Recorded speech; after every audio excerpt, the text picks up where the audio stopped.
Hello, my name is Simon Double, and welcome to Inside the Rails, a monthly podcast for horse racing enthusiasts everywhere.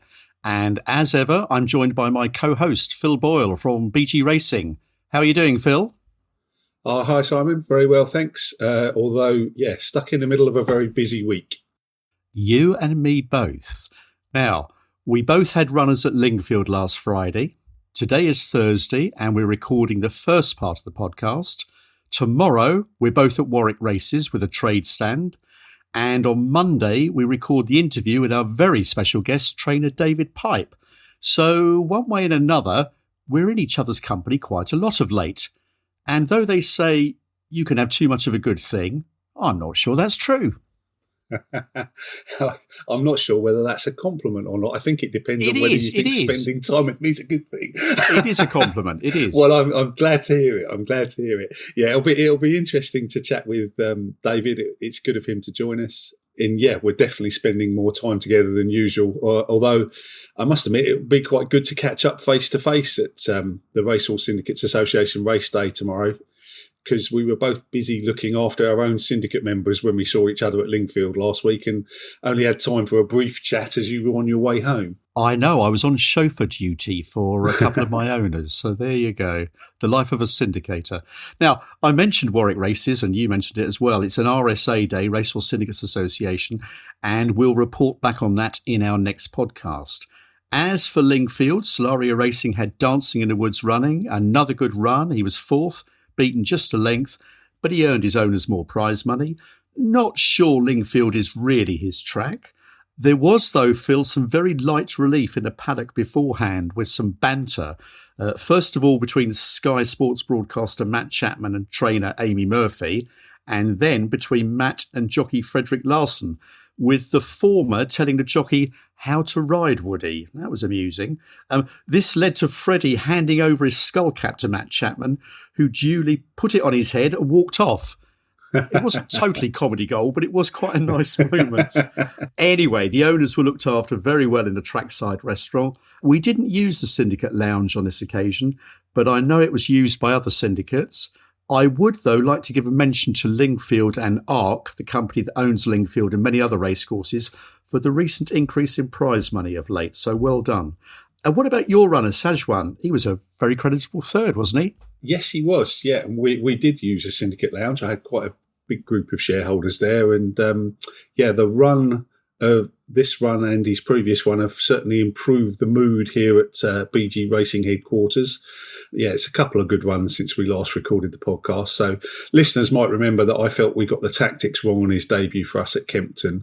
We ran him at Lingfield at the start of February, riding him more prominently, and he stuck on gamely to finish fourth. But like Dancing in the Woods, he was beaten under a length by the winner that time.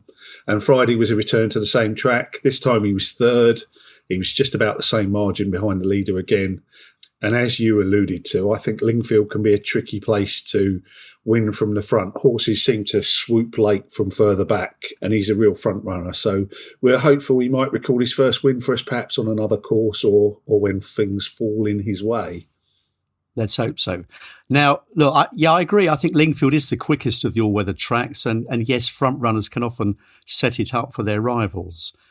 But Phil, moving on to our special guest, David Pipe, I'm personally really excited about having David on, as I've been a big fan of the Pipe Yard for decades, going right back to, the 1980s, when David's father, multiple champion trainer Martin, was at the helm. In fact, my first foray into ownership was as a member of the Pipe Scudamore Racing Club. Now, that Scudamore was 8 times champion jockey Peter Scudamore, Tom's father. And I think he and everyone in racing were taken aback at Tom's sudden decision to hang up his riding boots. Indeed, yes. It was certainly a big surprise to me when it was announced. I guess after the event, it seems logical that Tom would stop riding at some point, but he's been around for so long, it did all seem a bit sudden. Certainly ever since I've had horses with Neil Mulholland, Tom's been riding for the yard, and I've seen him at the stables and at the races, whether he was riding for me or for other owners at the yard. I will always fondly remember an afternoon at Perth when he and I did 5 on-camera interviews to send back to all the different owners from Neil's Yard, as obviously the only owner there. And as you know from having him on as a guest on Inside the Rails, Tom always comes across really well. I knew that when he rode for me, he was going to give me a well-balanced and considered report on how the horse had performed. And yeah, I hope we'll see a lot more of him in the future. He looks like he'd be well suited to a media role. Well, ITV certainly didn't waste any time, did they, on getting Tommy Skew on air, as he was one of the pundits on Saturday's ITV Racing just 2 days after he announced his retirement. I think he definitely has a future in the media. Now, he retired because he'd really had enough of the injuries and wanted to bow out on his own terms. A jockey's life on the racecourse is constantly fraught with danger, and not just over the jumps. So currently, Phil, on the flat, Holly Doyle is nursing an elbow injury and needs surgery. Her husband and fellow jockey Tom Marquand is sidelined after a race riding accident in Australia, which leaves him requiring surgery on his shoulder. He'll be off for about 8 weeks. On a positive note, it's great to see Joe Fanning return to the saddle recently after being off for some 6 months through injury. He won a Woody back in 2021, so I've got a lot of time for Joe. In terms of recent performances by horses leading up to Cheltenham, I'll mention 2.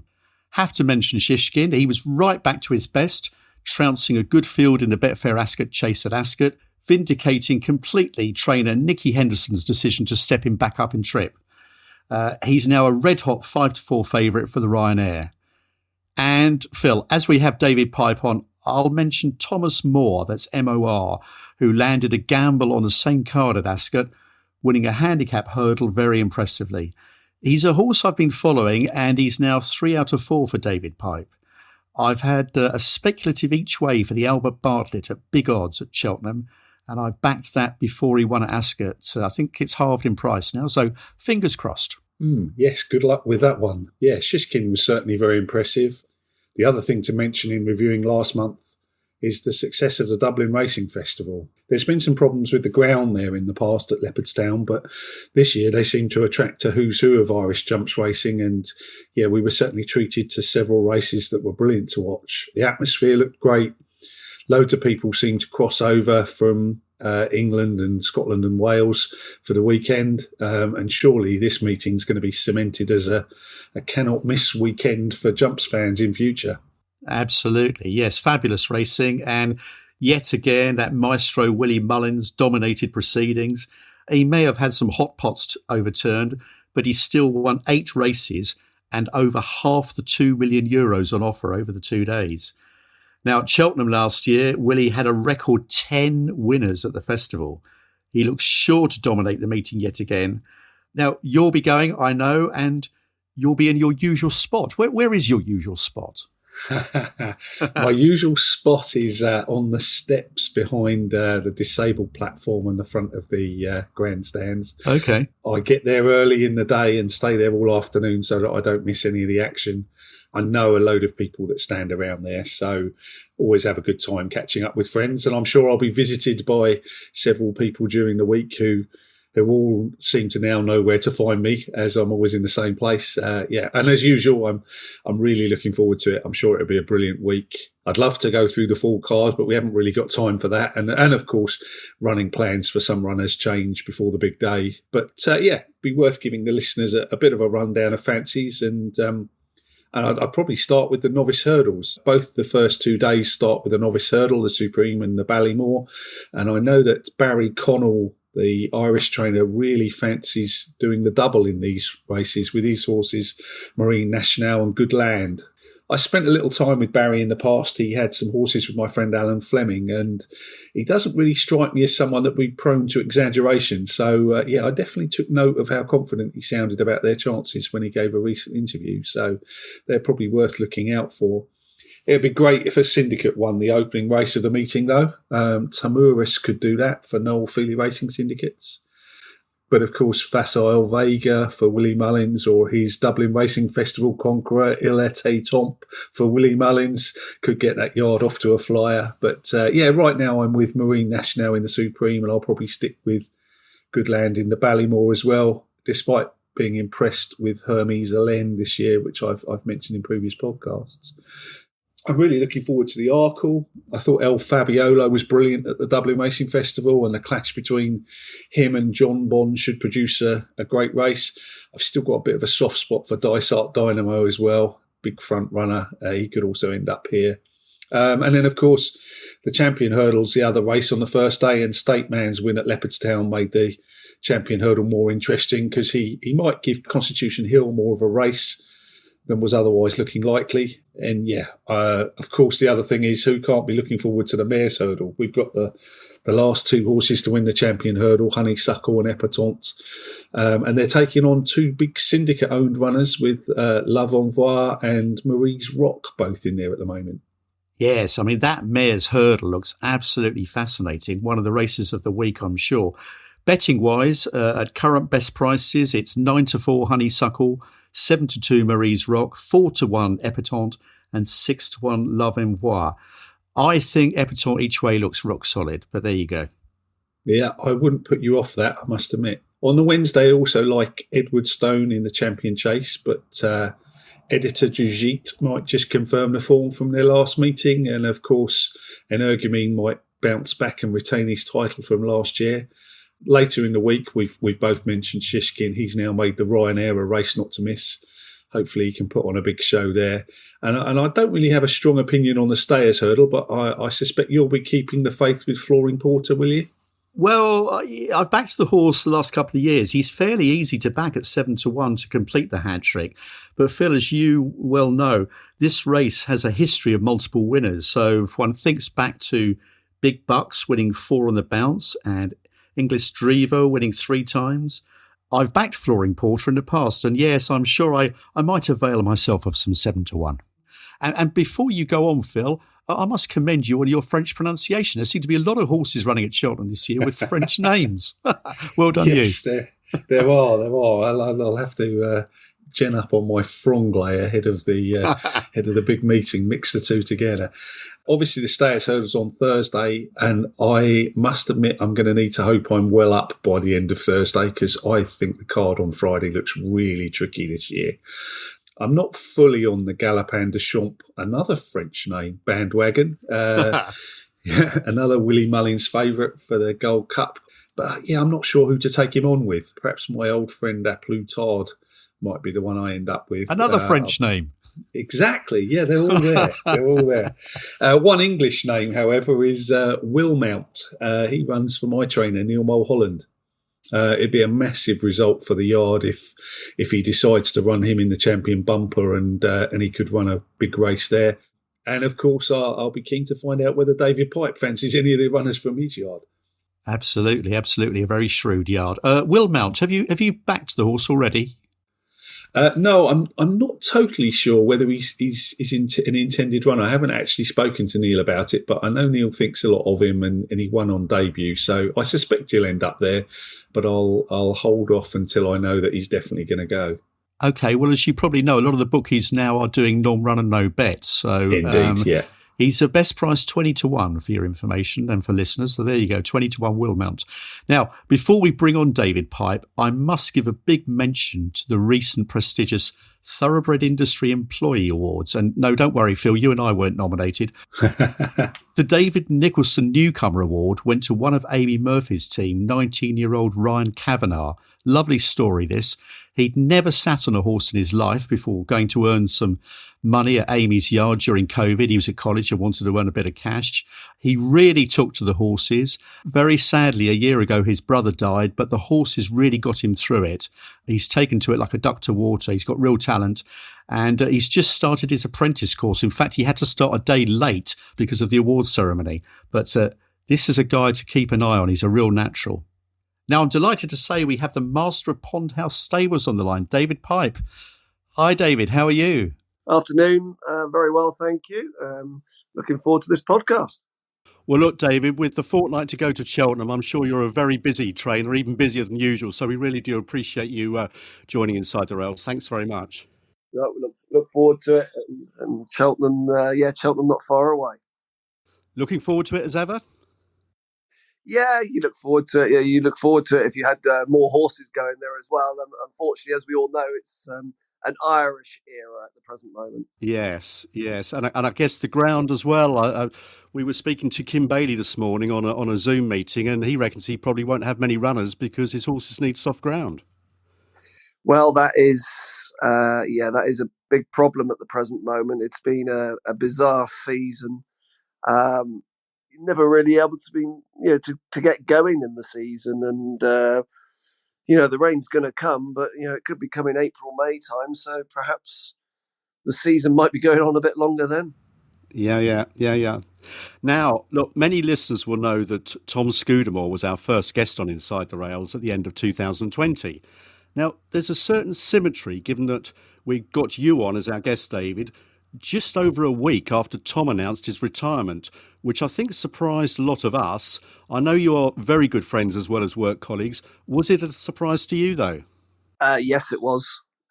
Obviously, Tom's 40 now, but riding better than ever, really, in the last few years. And yeah, it was a big surprise. He gave me a ring after the race. Unfortunately, yourself got rid of him, and he said, "I'm going to call in on the way home," and that's all he said. I thought something was up then, and then my wife phoned me to say that he'd been on the phone to her and he was bringing his girls round, and I knew what was coming next. So a bit of an end of an era, isn't it? Really, a major era.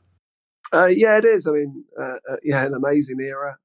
Obviously, my dad and his dad, and then ourselves have kept the Pipe Scudamore relationship going Yes. for a long time. I mean, he's the only person that's ridden for me since really I started training, and he rode for me when I was training point to pointers. So he was an amateur. So yeah, I've seen him grow up. Now, look, you mentioned your dad, Martin Pipe, 15 times champion trainer, and you took over. You mentioned taking over the licence, and that was in 2006. But you were involved in racing a long time before that, and you alluded there to the point-to-point side of things. Can you tell us how you first got into racing? I mean, was it inevitable, given your father was a very successful pioneering trainer? What's the David Pipe story? Well, I didn't have that much interest in it to start with. Mum and Dad bought me a pony. Didn't really want to ride it. Didn't want to have anything to do with it. And yeah, so I didn't have much interest. Then, when I was at school, I started sort of getting involved in the betting side of it, and I'd have the Sporting Life at the time delivered at school, and I'd be on the phone having bets every day, and then it wasn't until I saw Peter Scudamore get victory and getting all the applause in the winners' enclosure one day, I thought I wouldn't mind having a go at being a jockey. I think I was only about 16 at the time, so I was a very late starter. And so my father sent me down to Jimmy Frost, Grand National winning jockey, Yeah. and asked him to teach me to be a jockey, to jump over fences, etc. Obviously, Jimmy thought, well, champion trainer's son, he's got to know what he's doing, but he very quickly found out that I hadn't a clue what I was doing. So Jimmy very kindly gave me a crash course, and I enjoyed. I think it was about 6 years riding as an amateur. And was it right? I read somewhere that you rode Bonanza Boy in a race as well. Was that right? I did, yeah. Was it the Ludlow Cup, wasn't it? Was that right? That's right. I only rode 2 winners under rules. The rest were pointing. But we cheated a little bit, really, because Bonanza Boy was so small and I was so tall that it's actually 6 legs running along the ground instead of 4. I had to push him all the way, but he kept responding, and it was a glorious day. Lovely, lovely. And then you became a point-to-point trainer, yes, for quite a few years after riding? I did. I think I did that for 6 years as well. Point-to-pointing is great to start jockeys off, trainers off, horses off. It's at the heart of national hunt racing. And so I had a very successful time training pointers. And Ashley Farrant, who rode for me at the time, he was champion point-to-point jockey one year with, I think, 54 wins. So we had some good times point-to-pointing. Gave me more experience into obviously the training side, and as well as when I was doing that, I was still down in the yard with my father, and that's when after that is when we one day I was going to take over from him. That point-to-point experience must have really stood you in good stead, David, because so many horses come out of the point-to-point arena to go under rules, don't they? So now you're training under rules. That must have been another bonus for you, really. It was definitely. It's very good grounding for horses, people, jockeys, trainers, and I had to make I was training. I had to make the final decisions. We all, you get some right, you get some wrong, and you're not so much in the limelight. So that was very good, and it's at the heart of national hunt racing, point-to-pointing. So it's something else in the sport that we need to keep going forward. Now, look, your dad broke so many records and revolutionised how horses were trained in terms of interval training and the fitness of the horses. Was he always going to be a hard act to follow? And are there some things that you've done differently? For example, I mean, I've followed, Pipe and Scudamore for many, many years, and so many of Martin's horses would front run.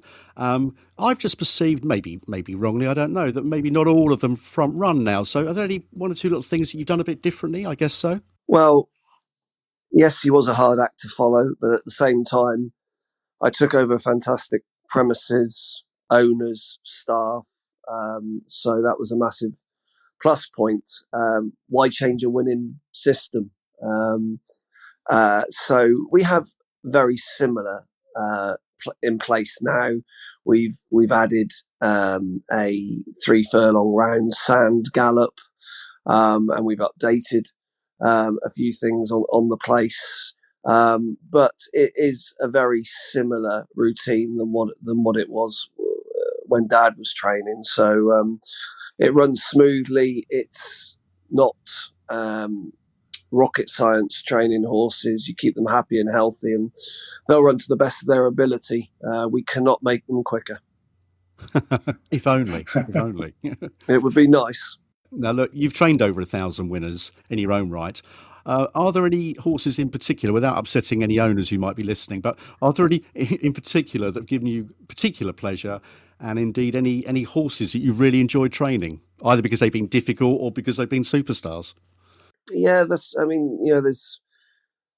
can't think of them off the top of my head, but there's some getting victories with smaller horses midweek, horses that have been problematic and difficult to train. You get a lot of pleasure out of doing that. Obviously, you get a lot of pleasure out of training the big winners. Lucky to have 15 winners at the Cheltenham Festival, and obviously the amazing day of winning the Grand National with Comply or Die.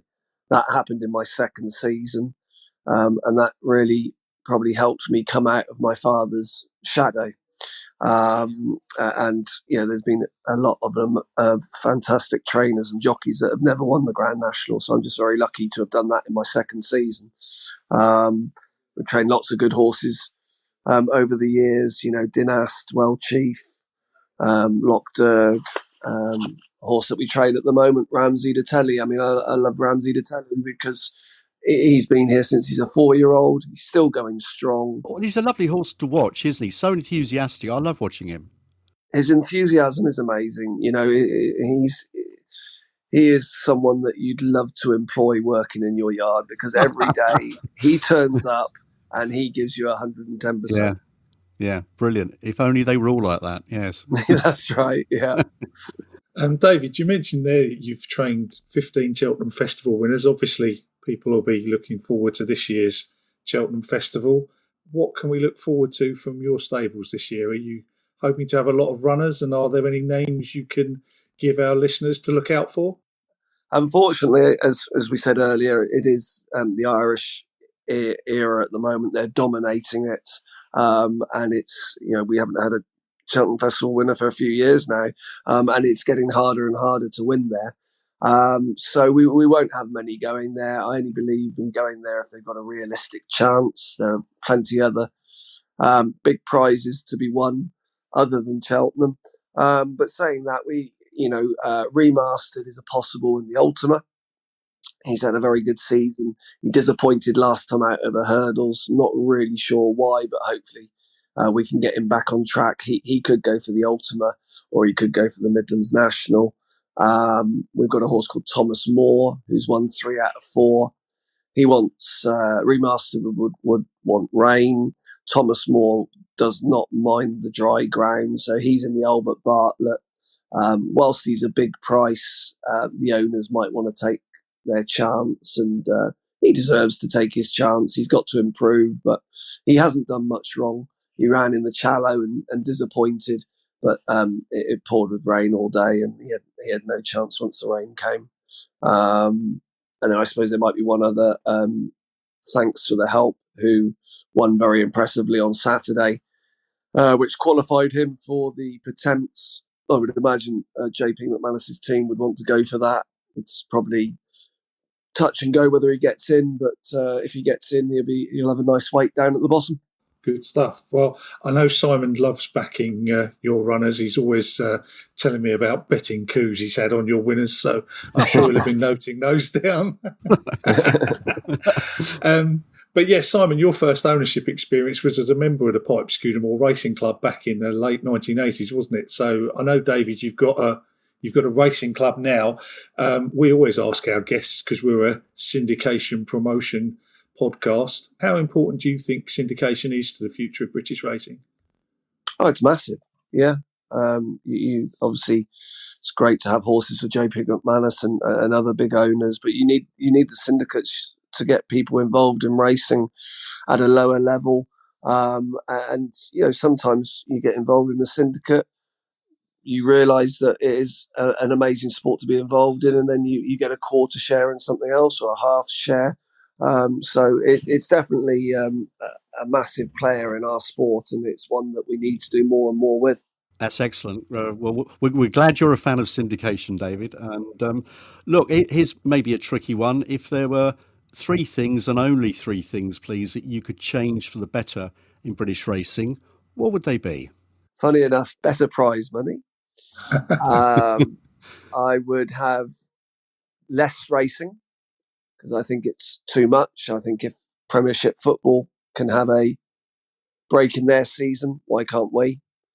For example, if National Hunt had a break, there's enough flat racing to keep bookmakers and punters involved. It used to have 2 months, didn't it? It used to be a 2-month break back in your dad's day when he was training, wasn't there, for a while? There did, and everyone came back at Newton Abbott.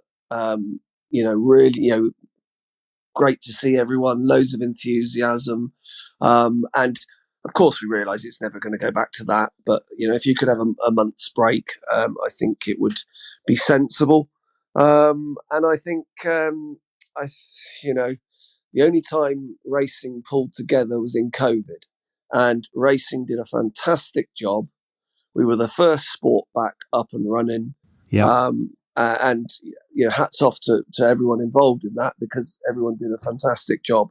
Now we've all gone off in our separate ways again, fighting in the sports. There needs to be one committee in charge of everything going on, and then hopefully the sport can get bigger and better. Well, perhaps when you do hang up your training boots, you can become the supremo of British racing and sort them all out for us. Well, I always think they ought to have my father on the committee anyway, and he'd sort them out. Absolutely. Well, 3 very good things there to improve British racing. Thank you. And look, a big thank you for joining us. As I said earlier, it is a very busy time for you. And we did have 1 or 2 technical problems, so apologies for that. But thanks so much for your time, David. Really enjoyed having you on. Thank you very much, guys. Well, it was great to have David Pipe on, wasn't it? I mean, his father was a legend, and David's been training plenty of winners over many years. And he gave us 1 or 2 pointers for Cheltenham. I'm glad to see that my fancy for the Albert Bartlett, Thomas Moore, might be going to Cheltenham. So that's good news. Yeah, absolutely. Yeah, 2 or 3 tips there for Cheltenham. But yeah, as David said, it could be difficult to beat some of the Irish runners. But let's hope that David and the other English trainers and British trainers do get a few on the board for their trainers on this side of the Irish Sea. Anyway, we've got another podcast coming up. The next one will be on the 1st of April, listeners. April Fool's Day, but it won't be an April Fool's Day because it'll be a normal podcast. And in the meantime, if you get the opportunity to tell anybody about this podcast, that would be hugely appreciated by us. We really rely on you to help us to grow the podcast. So please tell your friends. Please engage with us on Twitter. Our handle there is @InsideTheRails. And obviously, we look forward to speaking to you again next month. Well, that just leaves me to thank co-host Phil Boyle from BG Racing, our very special guest, trainer David Pipe, producer Callum Ronan from Callum Ronan Creative, and of course you, the listeners. Will Willie Mullins surpass last year's record 10 winners at the festival? Is Constitution Hill the biggest certainty ever to have run in the Champion Hurdle? And will the Inside the Rails co-hosts end up in profit at the end of 4 days pulsating jumps action? This is Simon Double from Solaria Racing saying, thank you for listening to Inside the Rails, and until next time, goodbye.